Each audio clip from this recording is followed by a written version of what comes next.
right. Welcome into Surviving Paradise, the podcast that takes a sometimes serious, oftentimes humorous look at the claim of Jehovah's Witnesses that they are living in a modern day spiritual paradise. I am your host, Stacy Bauman, former elder, MS, but most importantly, a kid raised in Jehovah's Witnesses in the 70s, 80s, and beyond.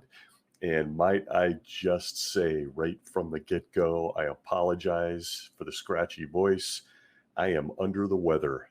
So I debated doing this episode, but here I am. We're going to take a stab at it. It's one of those that I've really wanted to do for a long time because it is such a fun subject, and we'll get into that. But I want to warn everyone, we try to have some fun on here. We try to heal. We have a laugh. We have a cry. Lots of sarcasm, lots of humor. Just know it's never meant to offend anyone, whether you are a believer or non-believer.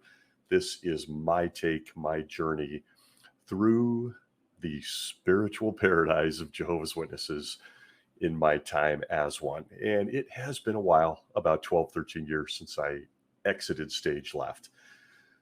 But let's jump right in, because this is one of those episodes that I have long wanted to do. I think it is a very fun subject, one you can have a lot of fun with. And then it's kind of a bit of a paradox, because the governing body and Jehovah's Witnesses take it so seriously. And we'll dig around a little bit on that this week. We're going to talk a little bit about the flood, Noah's Ark, and the absurd obsession of the governing body of Jehovah's Witnesses with this entire story. The governing body, and again, if you're someone who's just found this podcast and you're not familiar with Jehovah's Witness language or vernacular, the governing body is the 8 guys in upstate New York, and they look for all kinds of opportunities to compare the times that we're living in today to the time of the great flood mentioned in the book of Genesis in the Bible. They point to the Noah's Ark story as a real historical event. Did you know that? Comparing the modern day organization of Jehovah's Witnesses to the safety of Noah's Ark, they claim that it is all real history, and that we should be making life and death decisions based on some of the principles and amazing details found in the story of the Great Flood of Genesis. Now, just note, I'm not picking on the Bible. I think the Bible is an incredibly important and interesting historical book. Yeah, historical is not the right word. It's an interesting book. Let's leave it at that. And I'm not picking on the people that may still believe in it or believe specifically in this story. This is where at times this podcast and my own thinking clash a bit, because I think you've got 2 different subjects that I tend to focus on. One is the Bible and the religion or the teachings of the Bible versus Jehovah's Witnesses and the religion and teachings of a publishing company in upstate New York that has taken this book and leveraged it to say that they alone are the mouthpiece, the communication, the conduit between the almighty creator of the universe and man. And so, as always with a subject like this, it's a bit of a paradox. It's a little tough because you're kind of intermingling 2 different things. So, just note that it's not meant as disrespectful to people who may believe, I'm sorry already, in Noah's Ark as a real historical event. But I hope that if you spend time to listen, you will walk away perhaps with a little different view of this quote unquote historical event. But again, why discuss it? Why discuss this story? The governing body of Jehovah's Witnesses claim that it is real, that it is honest to goodness, concrete, accurate history. And more importantly, they claim that history is repeating itself, that God is going to once again drown babies, drown puppies, drown everyone and everything around him, not just with water, but with fireballs. Open up the earth for an earthquake or 2. Mass genocide, mass destruction. And the governing body likes to point to this story in the book of Genesis and go, see, this has happened before. And quite honestly, that was the antitypical or the forerunner to what is really going to happen when the modern day world is completely destroyed at Armageddon. And God once again decides to kill everyone. So why take a look at this amazing story and the foundation by which they claim they build entire doctrines, thought patterns, preaching campaigns on? It's worth a second look, isn't it? If you're going to say that this is all important and that it affects us today, well, let's take a closer look. And I just want to say right now, everything about this account is absurd. And I could just shut the mic off now and end the episode. But let's face it, that's not fun. That's not fun at all. So, for those that are listening that are part of the, well, quote, all things are possible with God crowd, just know that with this account and this story, you have to also include lying, gratuitous lying by the Almighty Himself as being possible for Him as well. Because as you'll see in this story, He tells a gigantic lie that once again, the governing body of Jehovah's Witnesses really want us to believe in, look to as an example, that they compare our times, which they believe are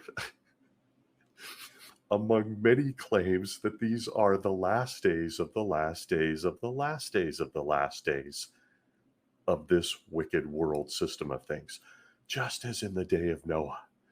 So again, they hold this up as an example. They hold the characters up as examples. They hold up the work that was done as an example of what we should be doing.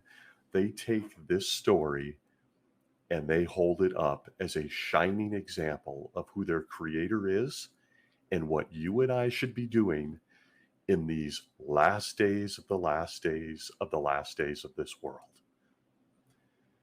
So, where do I even begin with this one? As is almost always the case for me on this podcast, and sometimes I wonder why you're along for this ride. I'm going to take you on a journey through my brain on all things flood, Noah's Ark, the people involved, and most especially God's character, and all the questions I've had since I was just a little guy in the early 70s being exposed to this magnificent story of Noah and the global flood. So let's start, because I really don't know where to start. Just know that this is going to be a listed breakdown throughout this entire conversation of reasons I've questioned it, I guess is the nicest way to say it, and certainly a peek inside my overactive imagination from youth to middle age.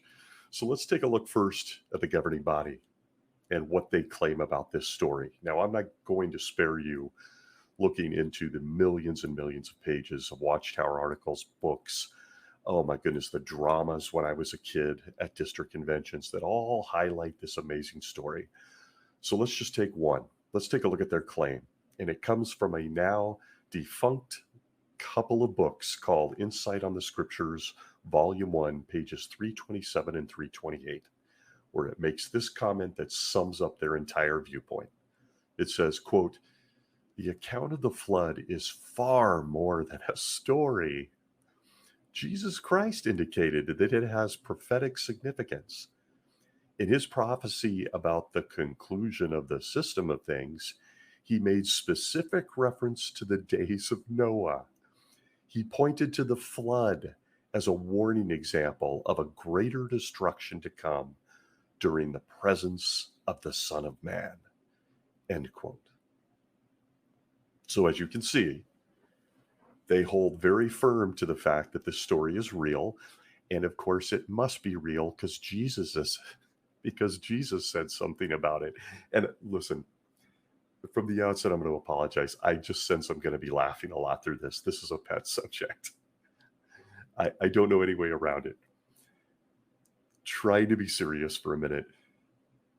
They believe this is a serious story because Jesus said something about it. Does that open Pandora's box on all sorts of questions about Jesus, Old Testament versus New Testament, when was written, what was written when? And yes, it does, but we just don't have time. So just know that's the foundation stone. They believe that the days of Noah were just like the days that we're living in today because Jesus said so. Now, as we launch into this thing, I don't want to go too deep on the science of the Earth's canopy, where the water came from, or any of the other details, the scientific details. There are so many. This would be a 3-hour podcast episode.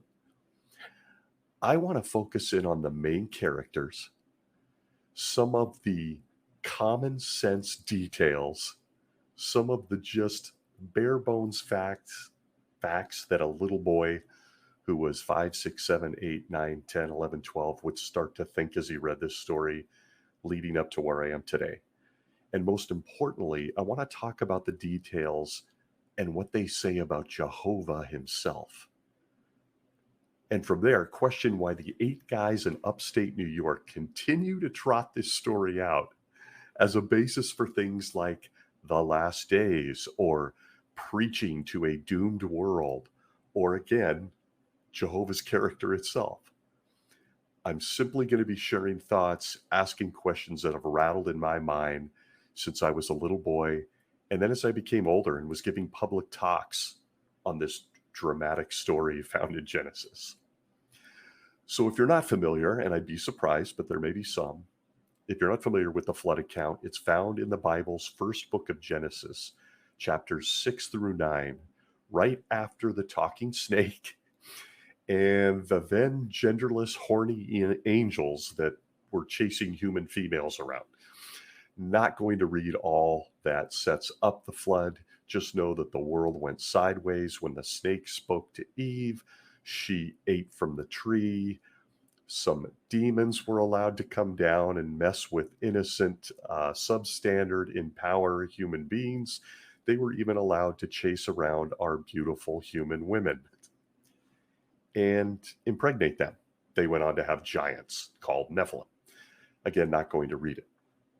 But I think that there is a piece of this story that is incredibly important that speaks to Jehovah himself. And of course, opens a whole nother box of questions about Jehovah, the Bible, predestination, love. Honestly, the list is endless. But let's take a look at it. At Genesis chapter 6, verses 6 and 7, it says this, quote, Jehovah regretted that he had made men on the earth, and his heart was saddened. Well, sorry, I'm already off the Bible. Literally says, so Jehovah said, I'm going to wipe men whom I have created off the surface of the ground, man together with domestic animals, creeping animals, and flying creatures of the heavens. For I regret that I have made them. So, end quote. Jehovah apparently had a change of heart. Yep, Jehovah regretted making animals. What did they do? Were they part of something that we're not aware of? Those pesky, evil chickens and parakeets. Remember this, by the way, every time your puppy pees on the carpet. But apparently Jehovah bore no responsibility for his own creation. It's a theme by this point, and you can go back to the beginning of the Bible where you see talking snake, which is really Satan, his son, bullying mankind, universal sovereignty, all stuff we've talked about. But isn't it interesting that at the outset of the Bible, the outset of human history in Genesis chapter 6, Jehovah already regrets making man. He regrets the animals, and he decides, I'm going to kill them all. Let's kill everybody and everything. Doesn't seem to be any kind of principles involved. It's just his decision. And so here we go, folks. Hang on for a wild ride as we discuss Noah, the flood, and his ark. because Jehovah apparently, after seeing that man with free will and a demon let on the loose who became a snake, and then demons being allowed to populate the earth by impregnating human women, God never stepping in, he blamed it all on men. It was their fault. He regretted making them, and he regretted the animals, which is baffling. I got nothing. I've got absolutely nothing. Apparently, those otters and those horses were just as guilty as the men who fell victim to powerful spirit creatures. But Jehovah, he felt regret. Genesis 6, 6 and 7. So let's unpack this thing together. Let's start with some of the main players in this Bible drama. I present to you the main character himself, Noah. Now, to begin this, as a kid, Noah is held up as a very high character guy. He is held up as a hero. He's probably one of the first Bible characters a little Jehovah's Witness learns of when they're tiny. They learn of Adam and Eve, and they were bad. And they learn about Abel, and he got killed.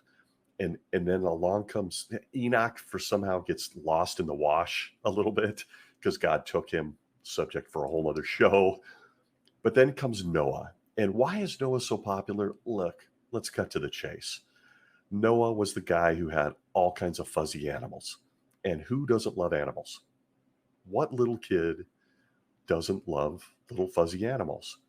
But as for the man Noah, we don't know much about him. We don't know what it was that made him the single greatest guy on the entire planet. We don't have much on his history outside of some basic genealogy. We don't know why it was that when God looked on the earth and felt regret for his own creation, that he looked at Noah and went, except for him, he's a great guy. So we literally just have to take the Bible's word for it that he was righteous among every other heartbeat on planet Earth at this time. What we do know about Noah is where things immediately start to go sideways for this podcast host. And not just after reading the Bible, but as a little boy. Anybody with critical thinking skills or just common sense, once you move past the great pictures of elephants and giraffes and fuzzy puppies and lions, the questions begin. And so when you look at Noah, the man himself, we do get an idea early in the Bible that this character, this man, may just have been superhuman. And if you think I'm exaggerating, consider a few things. I'm starting to think that maybe he was the first guy in the Marvel universe based on some of the things that he could accomplish and put up with, and any list of a million reasons why this guy was special. But in my mind, I think he was superhuman. The first one, Noah, what little we know about him starts here for me. He manages to somehow not impregnate his wife for 500 years. Now let's just throw out some supposition. Let's say he met Mrs. Noah at 20. They started to have sex. That means that for 480 years, he was somehow able to dodge getting Mrs. Noah pregnant at a time when the entire reason to be alive on this planet was to populate it and have lots and lots of babies like everyone around you. Noah somehow missed that. He either wasn't really into Mrs. Noah, or I can't say he went to the local 7-Eleven and picked up a package of condoms. He certainly didn't have a vasectomy. Lord knows, was he just abstaining? Was it abstinence for 480 years? I have questions. But he was unable to, up to this point, to impregnate his wife until he was over 500 years old. So as you look at this account of Noah and the ark, this is where it begins for me. A superhuman man we know little bit about, very little about, who apparently has incredible control of his desire to be with his wife in naked terms, because she never got pregnant for 500 years. What's more, when you look at Noah, you begin to realize he must have been a spry 500-year-old guy, right? He was around somewhere between 525 years and 545 years old when he got the command to build the ark. Now remember, there's no Home Depots, folks. There was no blueprints, none of this stuff. Didn't matter. According to Genesis 7:6, Noah was 600 years old when the flood happened. So that means he had around 75 years to build the ark, preach to the known planet, as we've been told, and gather an estimated 35,000 species by some scientist estimates as they looked at that time period and make some conclusions. Some try to break it down to just 16,000 species, but either way, it's summed up with a word: absurd. For the record, today there are 8 million species of life currently on the earth. So, but we begin to get a snapshot of Noah. Between 500 and 600 years old, he starts making babies. Good for him. That's unbelievable self-control. I'm surprised they haven't leveraged that into some kind of dating chaperone or some other drama, because I've never known a man to be with a woman he loves and he doesn't want to touch her for 500 years. But we are told it, so it must be true from the pages of the Bible. Never mind also that he was finding ways at 500 plus years old, with all these responsibilities piled up on him as a man. He was also finding ways to avoid materialized demons, angels that had lived in heaven with Jehovah that were walking around on the earth, having sex with women in his neighborhood, and then having supergiant babies called Nephilim. Somehow Noah was able to dodge some of that stuff. I mean, you're getting a snapshot of this man's character. He was special. But I guess what he's most known for, Noah, was that after 500 years of age, he became a noted zoologist and a big game animal hunter. Now, how exactly does that happen? The Bible leaves out a few details on that one. We're not entirely sure. I know for myself, just trying to learn a second language past 40 years old is very difficult. Certainly going to the gym and trying to lift weights with 20-year-old guys, teaming with testosterone seems a little more difficult now. But Noah, just over 500, as the Bible tells us, is now going to go round up every animal species on the planet Earth. So as a kid in the 70s, I'm thinking to myself, and I remember the Kingdom Hall. We had a beautiful one sit in the woods with a creek. We had windows back in those days. For anyone newer Jehovah's Witness listening, the hall has since been bulldozed and is gone. But as a kid, it was a beautiful hall. We could stare out the window at the trees and the creek. It was amazing. And I remember staring out those windows and thinking to myself, with the Bible stories book in my lap at the meeting, I remember thinking, how does a 500-year-old man capture a gorilla? Now, before you answer, because I certainly can't, keep the following facts in mind. A gorilla's strength is estimated to be about 10 times their body weight.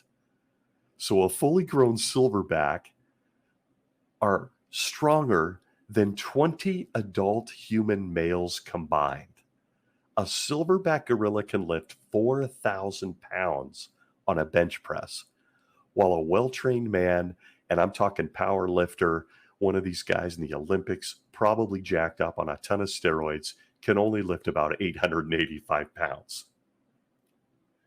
Somehow, This 500 plus year old man was going to round up a couple of gorillas, a male and a female, and we'll get into the animals. I'm going to lead us there. But in looking at Noah, and as a kid in the 70s, I often thought, what? How did he do that? And it didn't stop there for me. Sticking just with a gorilla as an example, not the preaching work, not having to build an ark, not having to be 45 feet tall, so several stories, lifting woods, timber, throw it all out. Just sticking with the gorilla as an example. They're native to Central Africa. And so I took the time to look. A mere 2,341 miles from where the ark was built in modern-day Iraq. And Noah was on foot. I know for me now at 55, getting out of bed hurts. But apparently Noah at over 500 had no problem, and this is just one animal, a gorilla, traveling over 2,400 miles to get one of these things without any breaks, or hoping he didn't get sick along the way, or hoping his Nikes didn't give out. It would take a human being 34 days in one direction, or 68 days round trip, minus any problems, any weather, any challenges.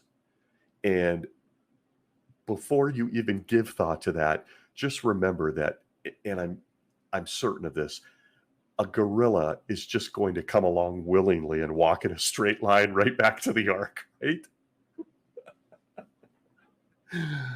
Oh, Noah. These were some of the few thoughts that I had regarding the main character of this Bible drama that the governing body likes to trot out as a real historical fact, and one that we should be basing our faith in and that we should be emulating. And again, throughout the next few minutes, I'm simply going to share some of these thoughts. It's a somewhat different format, but I think it gives pause and allows people to realize that when you're looking at what Jehovah's Witnesses continue to do with this story, in public talks, in dramas, in videos, in Caleb and Sophia videos, you really just can't believe it's happening. You can't believe it's happening. So let's move on from Noah. I want to present to you someone who is just too often overlooked in this amazing Bible drama found in Genesis. I present to you in the best supporting actor role of all time, Noah's wife. Her name, you ask?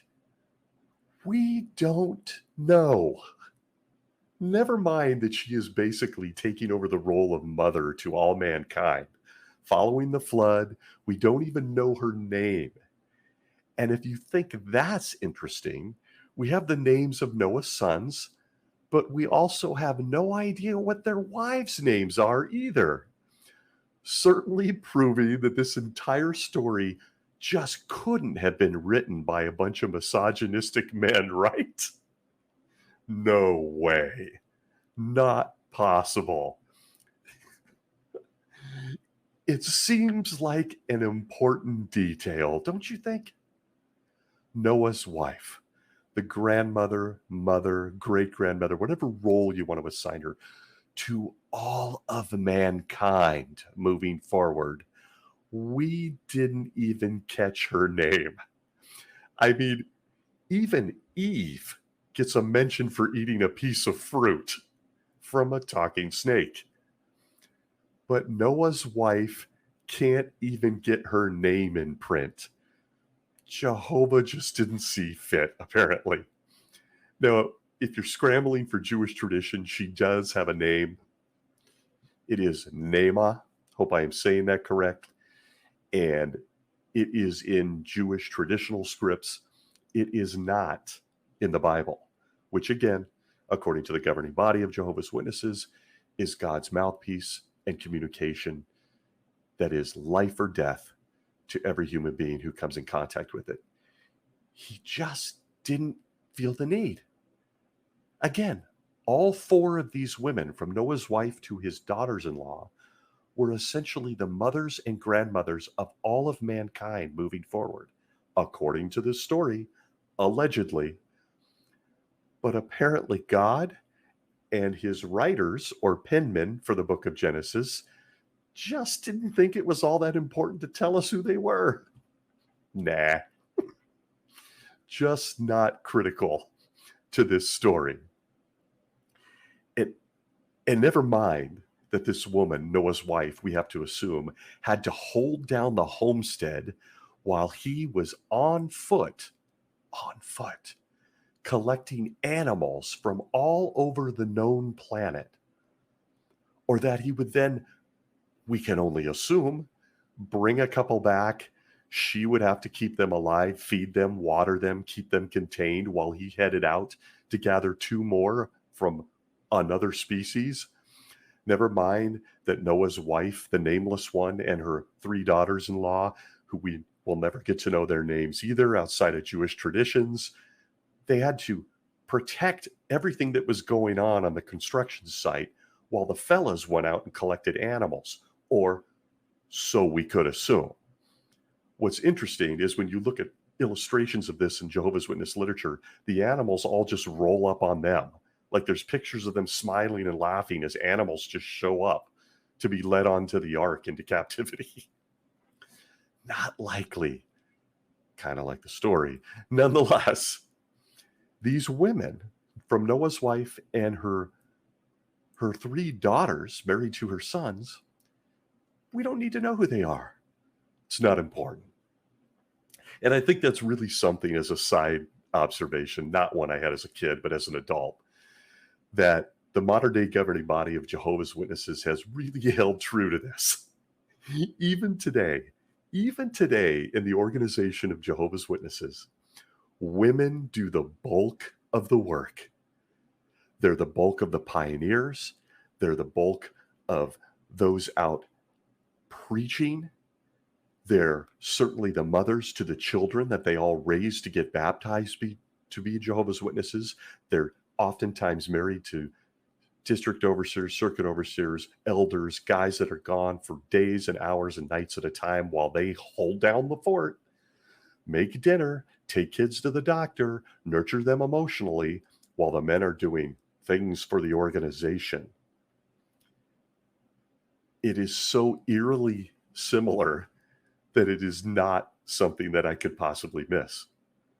Today, women do the bulk of the work, and today, women get almost nothing for it if they're a Jehovah's Witness. Almost nothing. Can't be an elder. Can't be a circuit overseer, district overseer. Can't even conduct a Bible study if a boy is around without a napkin on their head to show respect for the male in the room. So I got to tip my hat at this point in the flood story and some of the details surrounding it that, oh boy, did the governing body nail that one. They went to town and did exactly as Jehovah apparently did in Genesis, with giving us little to no important details about the women that would literally become the females, the mothers to all of mankind throughout history. It's just unbelievable. And like I stated, certainly men couldn't have written this book, right? No, not at all. Just not possible. Let's move on to another detail. The ark itself. You might be interested in knowing that it's just never been found. Yeah. Lots of documentaries. I remember when I was a kid, the 70s, 80s, there was a documentary. Oh, they found it on Mount Ararat, and then they go up there and suddenly they didn't find it. And we found a splinter of wood, or I found a beam, or there was always somebody trying to prove that this story was in fact accurate history. And of course, Jehovah's Witnesses and the governing body glob onto that because they need it to be a true story so they can compare it to the last days. Nonetheless, they've never found it. Never found it. Interesting, isn't it? The ark was, again, skipping all the scientific pieces to this and all the gory details. I can only say that the ark, as the Bible tells us, was about 450 feet long, 45 feet high, 75 feet wide. It was made of wood, held together with tar. I don't want to get into maritime science, or engineering, but I can tell you that a ship that large, made of wood and with tar, breaks up at sea. Please do the research. It cannot make it. And that's without every animal species and a handful of people and all the food and all the water and all the poop. We're going to talk about that was floating around inside of it. Never found this, never found it. But here's something that always intrigued me as a kid, and I believe other witness activists have touched on this to some degree. I recently saw a video. The dimensions for the ark were set prior to understanding how successful Noah's preaching efforts would be. And we're told he preached. We'll talk about that. However, the dimensions come early and often in Genesis chapter 6, 7, and 8. And I always found that intriguing. Did God know that Noah would just suck as a preacher? How did he know how big to build the ark? What happens if every precious soul was convinced to get on the ark? Why were the dimensions given only big enough for Noah, his family, and some animals? Did God literally predetermine that no one else would listen to his message because he didn't plan on it for the ark in terms of size? He gave him dimensions prior to seeing just how many people listen to the message. The box that opens with the insanity of this detail in this story is unending. Is destiny real? Is predetermination real? Did God already know who would say, I love you, Noah, and who would hate them? If so, why did he do it at all? The stories and the questions just begin to pile up. And by knowing no one would listen and they'd all drown, and therefore not building an ark big enough, to truly save anyone, what does that say about Jehovah? What does it say about him? The dimensions were fixed on this little boat before he knew how many people would agree to get on it. Things that make you say, about this entire story. I don't want to spend too much time on all the other endless questions I had about Noah's Ark because we could spend a whole show on it. But the one that always popped up for me as a boy and then even as a teenager was, how in the world do you separate carnivores, of which there's an estimated over 270 species of carnivores? How do you separate 270 carnivores from the other animals, including the other carnivores? And what did you feed them to keep the carnivores alive on the ark? The questions pile up.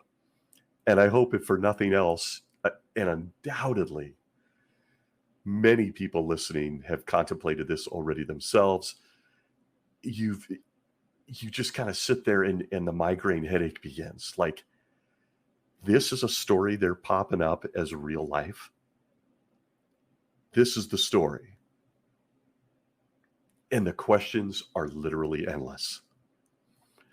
So let's just talk about that for a minute. And as you can see, this is a little different format from what we normally do.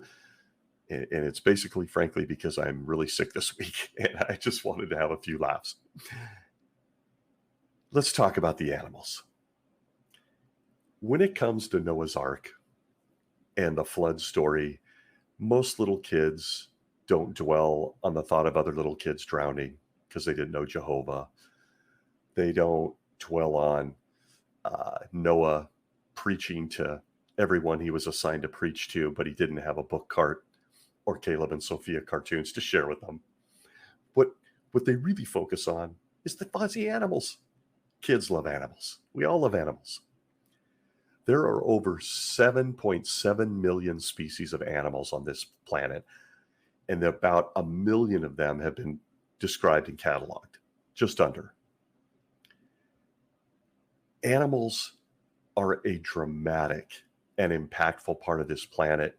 And in fact, without the insect population and so many other things like worms, and the list goes on, you and I aren't here. It doesn't work. The ecosystem, the biosystem doesn't work. We love animals. We love them because they're cute. We love them because they're furry. We love them because they're fun to ride for those that we've domesticated. On and on and on the list goes. But when it comes to the animals, if this story hasn't completely fallen apart by now after just a couple of my crazy questions, I don't know how you even begin to take this story and trot it out as real history and point to it and say, learn from Noah. Because when it comes to the animals, just take the whole thing and toss it in the fire. How did Noah travel to find every animal species at that time on the planet, estimated 35,000 species, 2 of each, sometimes 7 of each, as the account says, without knowledge of their habitats, of their habits, or I don't know, how about where the hell they were located? How did Noah know where to go?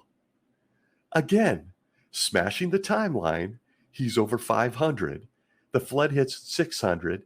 He's got about 75 years to build an ark, preach to every heartbeat on earth, and gather every animal in twos, male and female. Don't ask me how he turned them over and knew the difference without the experience. Is that a boy? Is that a girl? How the hell did he even know where to find them? How in the world did he get them back to where the ark was? How many years does it take? As you're making that journey on foot with a silverback gorilla from Central Africa, about 2,500 miles back to the supposed location of the ark, how did they survive the changes in climate and the lack of access to the food they eat, native to the land where they're found? Do they just follow you in a straight line? Do you throw a leash on them? It's absurd. What happens if one of these animals dies? He goes all the way there. He's starting to bring that animal back, and the animal dies on the way because of the temperature change, lack of food, lack of water, being taken out of its native climate, its habitat. Did he just turn around and say, okay, guys, we got to go back and get another one, and go get another one? I often, as a kid, would think, what if he was 2 miles from the ark and his male giraffe dies? Does he just go, well, that's a bummer. Let's turn around and go back and get another one? If this doesn't just take all of this stuff and burn it to the ground about this story, that it is real history, that it is something we should look to as an example, because Jesus told us, remember Noah's day, I don't know what does. And again, I'm not trying to be disrespectful to people who believe in the flood account. If you do, that's certainly your business. This podcast host does not. So unfortunately, here we are. How did Noah eat on these trips? How did he eat? How did he capture these animals as a man over 500 years of age? I already talked about the silverback gorilla. What did he just say? Like dangle a chicken leg and say, here, or here, kitty, kitty, to a lion? What? Listen, when you roll out a story like this to a kid, a Jehovah's Witness child, in my case, and you tell him it's real history, you have to have the answers to these questions. You have to. Now, if you tell us it's a parable, or it's a fairy tale, or it's a child story, I want you to take the principles from it, then all of a sudden this becomes very easy. Very, very easy. Noah was determined. Noah was loyal. Noah was obedient. But they are passing this story off as real. that this really happened, that Noah was a real man? How did Noah wrangle every animal species? Let your mind go there. Over thousands of miles and continents. Again, he was over 500 and apparently very undersexed, as we've talked about. He was 600 when the waters came. So there's this question that I often have. Wait a minute. Let's say he gathered lions when he was 525 years old. By the time the flood came, that was 75 years later. Does anybody know any lions that live 75 to 100 years? Anybody? How about giraffes, elephants, otters, platypus, aardvarks, hyenas, dogs, cats, birds? There's a few problems here. And it's laughable. It's laughable. The Bible says that God asked for 7 of some types. Which types? How did it affect the other species? It says in Genesis 7:2-3, take with you 7 pairs of all clean animals, the male and his mate, and a pair of the animals that are not clean, the male and his mate, and 7 pairs of the birds of the heavens also, male and female, to keep their offspring alive on the face of all the earth. What did the animals eat when they got off the ark? Please tell me I'm not the only one who had these questions as a kid and then as a grown man who had to put together public talks and stand with a straight face in front of people who wanted answers to life's problems and tell them that this was a real story. What did the animals eat when they got off the ark? All plant life, even for herbivores, was submerged and destroyed by a global flood that they claim really happened. And what did the carnivores eat? Each other? Other carnivores? How did that happen if the female lion ate the female leopard and the leopards couldn't? Well, they're here. They must. It literally just goes off the rails with basic elementary questions that a kid can come up with. A kid. And time doesn't even allow for us to talk about insects and spiders. How many people out there love spiders? Probably. I know there's people that you even just say the word spider and they scream. Grown men, by the way. I'm not one of them. I don't know. They don't bug me. But there are 46,000 species of spiders that have been discovered. Which person in this drama in Genesis 6 had the responsibility to travel the earth finding each one? And before you say, oh, they all must have been close, let me assure you that spider species are very, very indigenous to their own nativity. They are rare. They live in certain parts of the earth. But somehow, again, between 500 years old and 600 years old, Noah had to round up 2 of everything, 7 of some things, and then 46,000 species of spiders and more with all the other insects. I'm going to guess that the women didn't do this one because I've never known women to love spiders.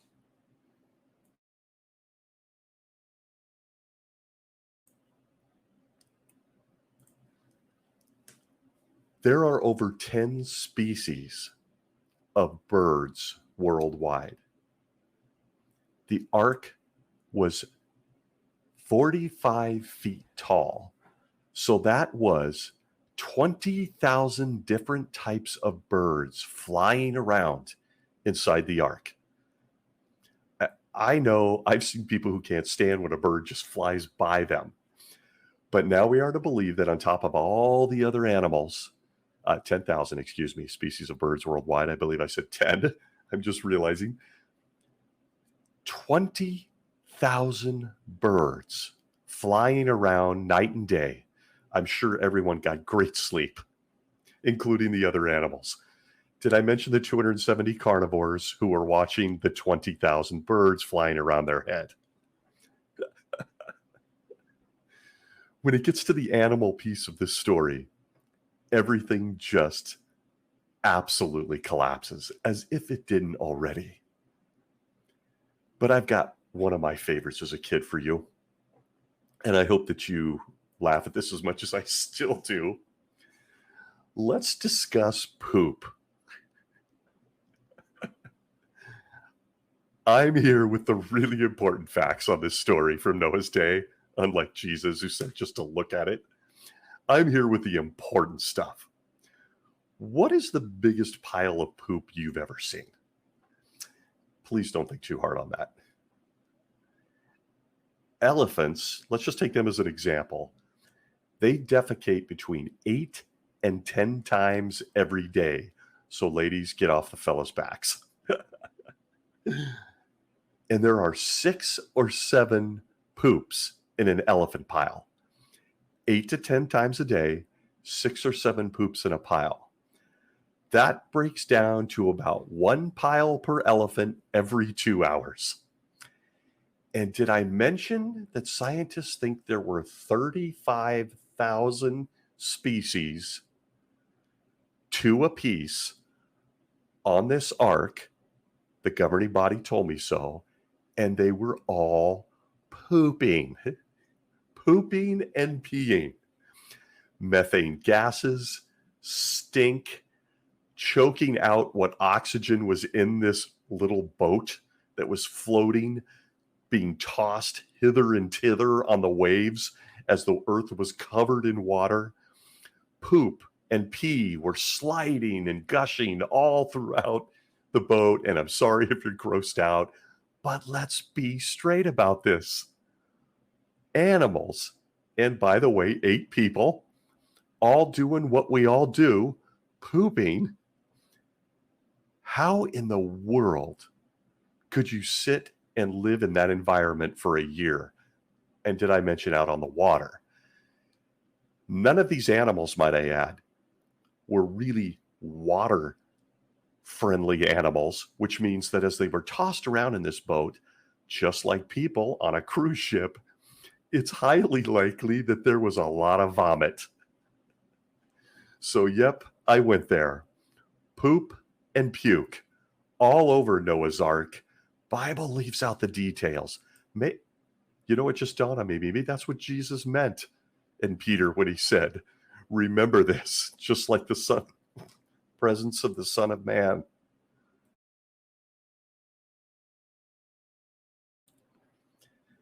That this would be really gross? I don't know. I don't know. Nonetheless, time does not permit us to go on and on and on about the details, many of which I hope that I will see in YouTube comments and DMs of things I never thought of as a kid, thankfully, or as an adult.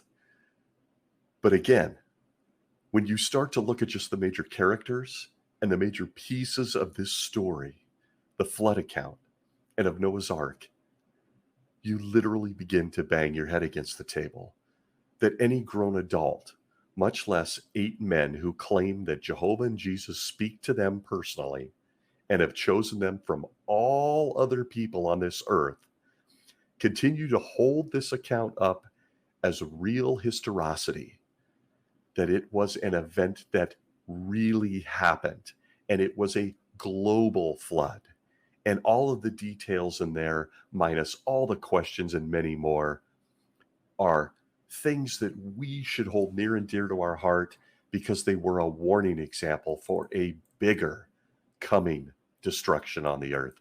And oh boy, are we now going to get into that. The real reason that I love to talk about Noah's Ark, and I love to poke fun at the governing body of Jehovah's Witnesses' continued support of this as real history, basically falls into the following. What it says about God's character. What it says about Jehovah.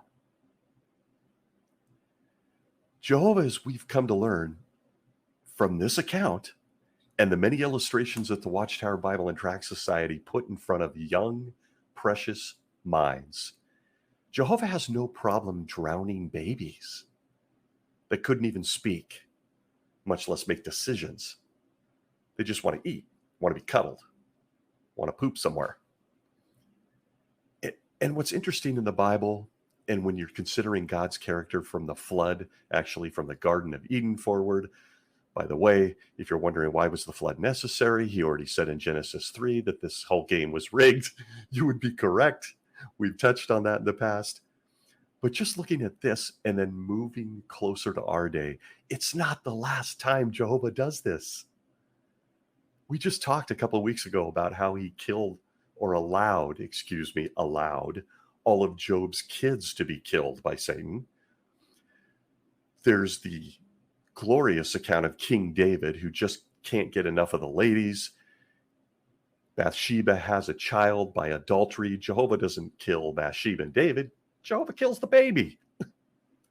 And don't give me kingly lines and all that. Jehovah killed the baby. Before that, we remember Jehovah's allowing Jephthah to burn his daughter as a sacrifice. That's what the account says. Don't take the sanitized version by Jehovah's Witnesses.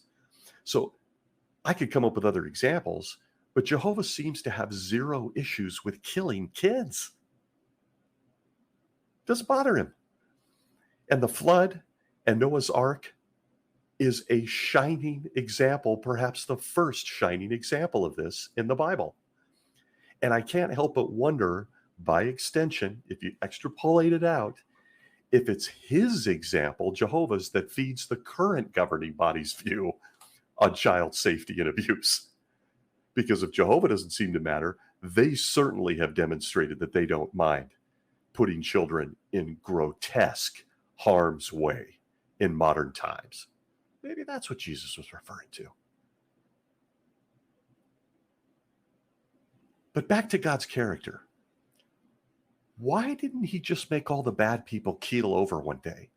Save the whole earth, all the plants, all the animals, all the good people from a global flood, and save poor old Noah, who's 500 and has apparently just discovered sex at his old age, from having to do all of this?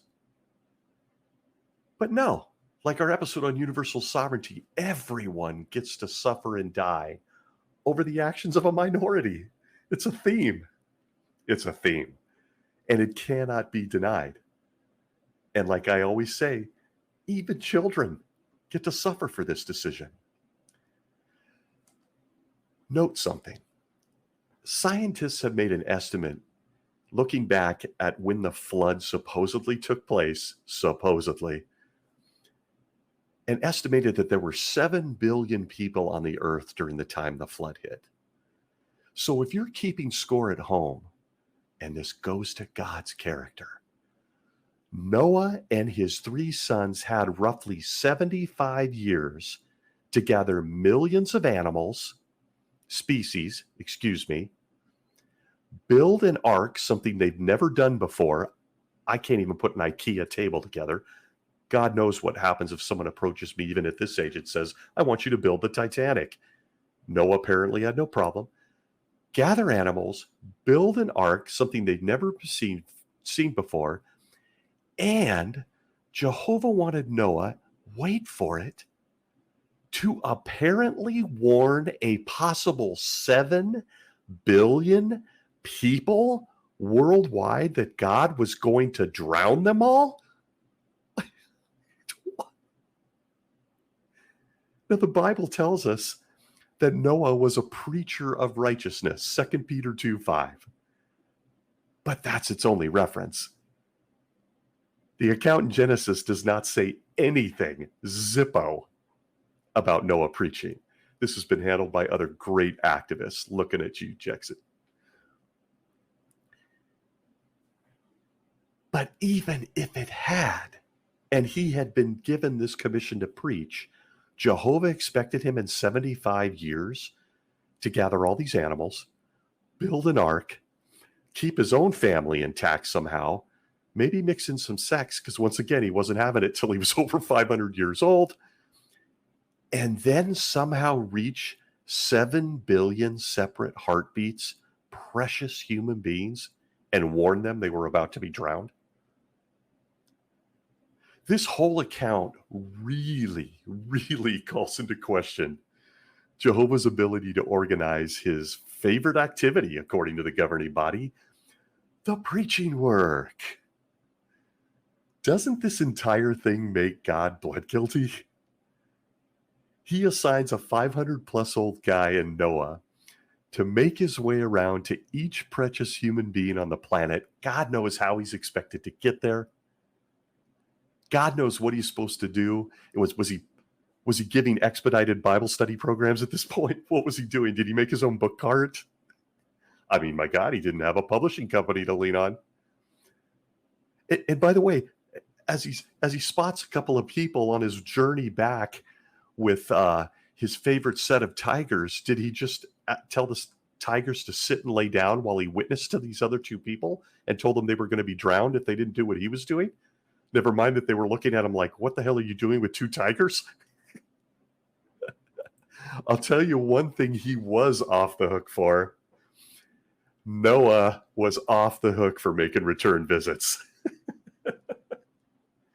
For those of us who had that pounded into us every service meeting in the old format, I'm guessing Noah was not the master of the return visit. He had some issues with time. Didn't have a lot of time to get back thousands of miles to witness to those people he ran into while picking up parakeets. I mean, for those of us that had to put car groups together on a Saturday morning, we had no idea how easy we had it. We used to bitch about it, having to navigate putting two sisters together that openly didn't like each other, or worry about a car with enough seatbelts. Seems pretty small at this point when you consider what Noah must have went through. By the way, 7 billion people. Can't even imagine how he broke that down. But again, this is all factual history. This is all factual history. But throw out all the sarcasm, all the silliness, and get down to my favorite part. A part that I recognized as a very young man. Here is my favorite part of the flood account, Noah's Ark, fuzzy animals, 500-year-old celibate guy, Nephilim, giants. My favorite part, throw it all out. This story, in terms of God's character, exposes something absolutely critical that the governing body of Jehovah's Witnesses never seemed to touch on. In fact, quite the opposite. Jehovah God can't keep a promise. He can't keep a promise. I present to you Genesis chapter 8 and verse 21 of the flood account. Quote, "So Jehovah said in his heart, 'Never again will I curse the ground on man's account, for the inclination of the heart of man is bad from his youth up, and never again will I strike down every living thing as I have done.'" End quote.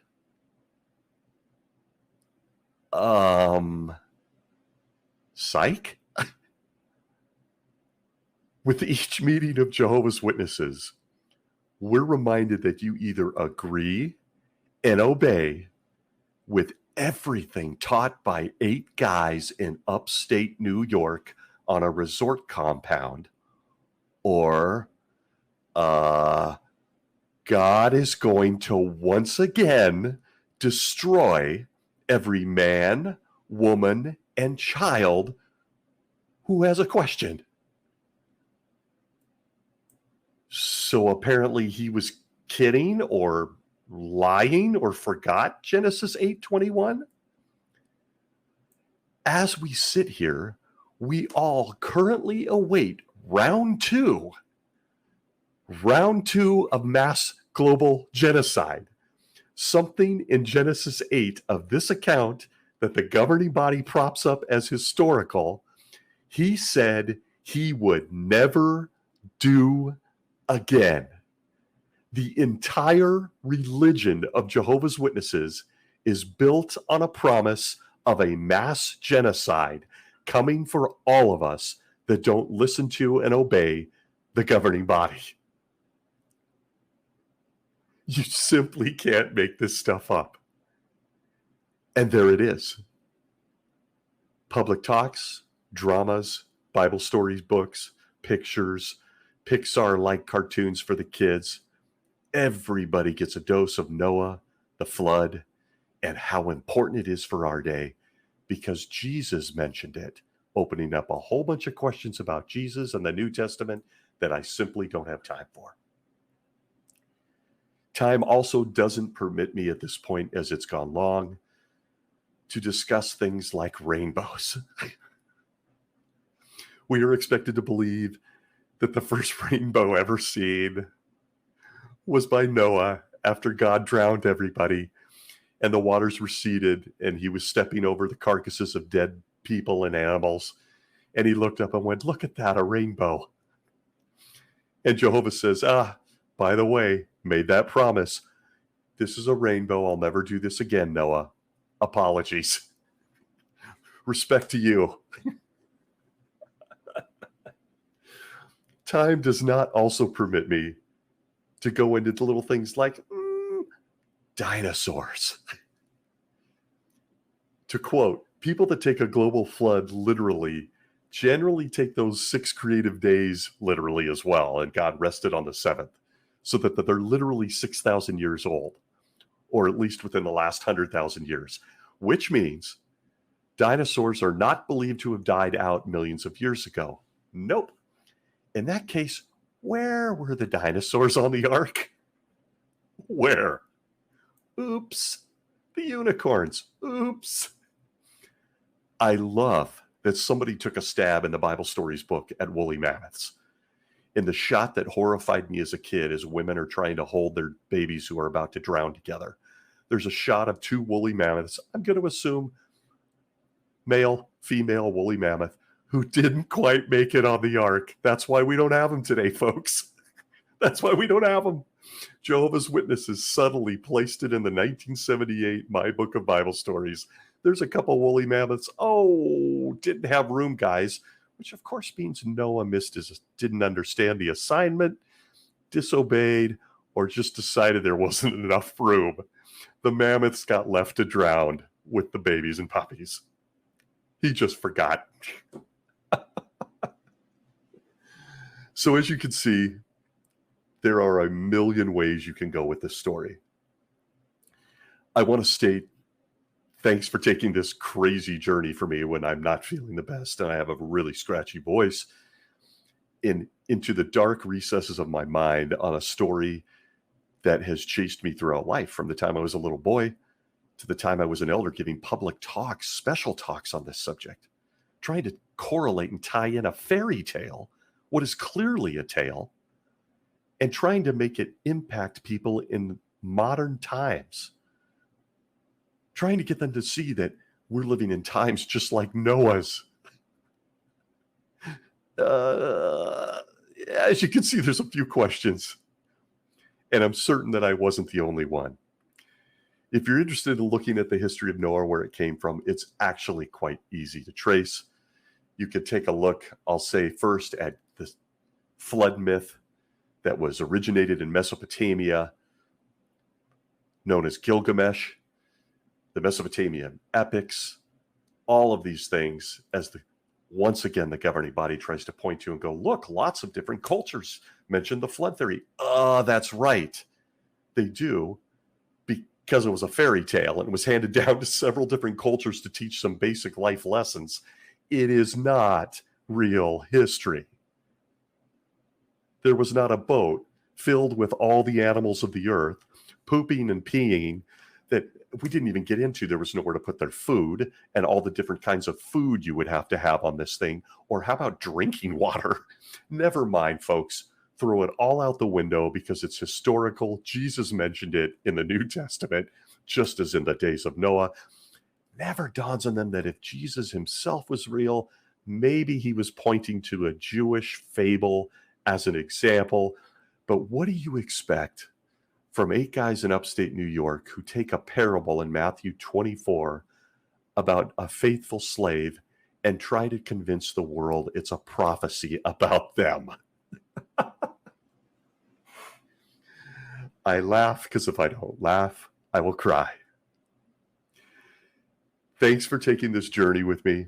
I would love to hear some of the comments and some of the things that I may have missed or things that you contemplated as a kid or as an adult in reference to the flood and all of the many details that we're just supposed to swallow and accept as real history. I can't wait to see some of the responses on this. I want to thank everyone for reaching out. I'm really trying to play catch up in the places where I can communicate on social media and YouTube. If I miss you, please accept my apologies. I'm quite bad at it and have, as I mentioned, been really sick this last week. Once again, thank you. Please, please, please share with me. What was it about the flood that impacted you? I'm trying so hard not to be ridiculous here. What was it? What was a detail I missed? Or better yet, if you believe in this, and no disrespect intended, please share with us why. Please. Thanks again for joining us this week on Surviving Paradise and our little trip through the spiritual paradise of Jehovah's Witnesses. Be well out there, be safe, and I will see you again next week.